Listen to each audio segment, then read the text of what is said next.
సిద్ధం సభల తర్వాత సీఎం వైఎస్ జగన్ గ్రాఫ్ అమాంతం పెరిగింది. సంక్షేమ ఫలాలు అందుకుంటున్న పేదలు, అవ్వాతాతలు, మహిళలు వైఎస్ఆర్సీపీ వైపే ఉన్నారు. ఇప్పుడున్న ఏపీ పరిస్థితులు చూస్తుంటే మరోసారి వైఎస్ఆర్సీపీదే అధికారం. ప్రొఫెసర్ నాగేశ్వర్ అయితే వైఎస్ఆర్ కాంగ్రెస్ పార్టీ నేతల్లో కాన్ఫిడెన్స్ కనబడుతోంది. మరీ ముఖ్యంగా సిద్ధం సభల తర్వాత వైసీపీ గ్రాఫ్ పెరిగిందని ఆ పార్టీ గట్టిగా నమ్ముతోంది. నేను చాలా మంది నాయకులతో మాట్లాడాను. వారు సాధారణంగా బయట ఏం చెప్పినా పర్సనల్గా మాట్లాడేటప్పుడు ఓపెన్గా చెప్తారు, ఏ రాజకీయ పార్టీ నాయకుడైనా, అది వైఎస్ఆర్ కాంగ్రెస్ అయినా, టీడీపీ అయినా, బీజేపీ అయినా. సో ఇంటర్నల్గా కూడా వాళ్ళు కాన్ఫిడెంట్గా ఉన్నారు, సిద్ధం సభల తర్వాత తమకు పెరిగింది అని. వైఎస్ఆర్ కాంగ్రెస్ పార్టీ కొన్ని సెక్షన్ల ఓటర్లను గట్టిగా నిలబెట్టుకోగలుగుతుంది. ముఖ్యంగా పేద ఓటర్లను. జగన్మోహన్ రెడ్డి క్లాస్ వార్ సిద్ధాంతం చెప్తున్నాడు. అది క్లాస్ వారా, పెత్తందారులకు, పేదలకు ఫైట్ జరుగుతుందని జగన్ పదే పదే చెప్తున్నాడు.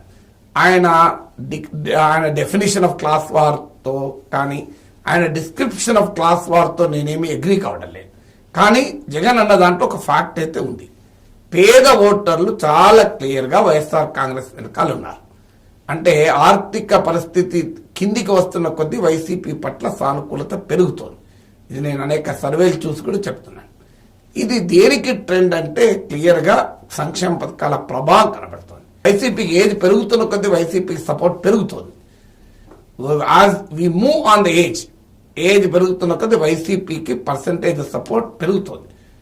60 ఏళ్ళు దాటిన వాళ్ళలో ఏకపక్షంగా వైసీపీకి ఉన్నారు. అలాగే ఫిమేల్ ఓటర్స్ చాలా క్లియర్గా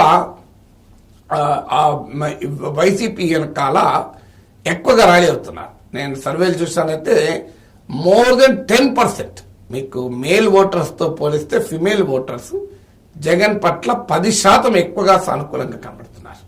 ఇది ఒక మ్యాసివ్ డిఫరెన్స్.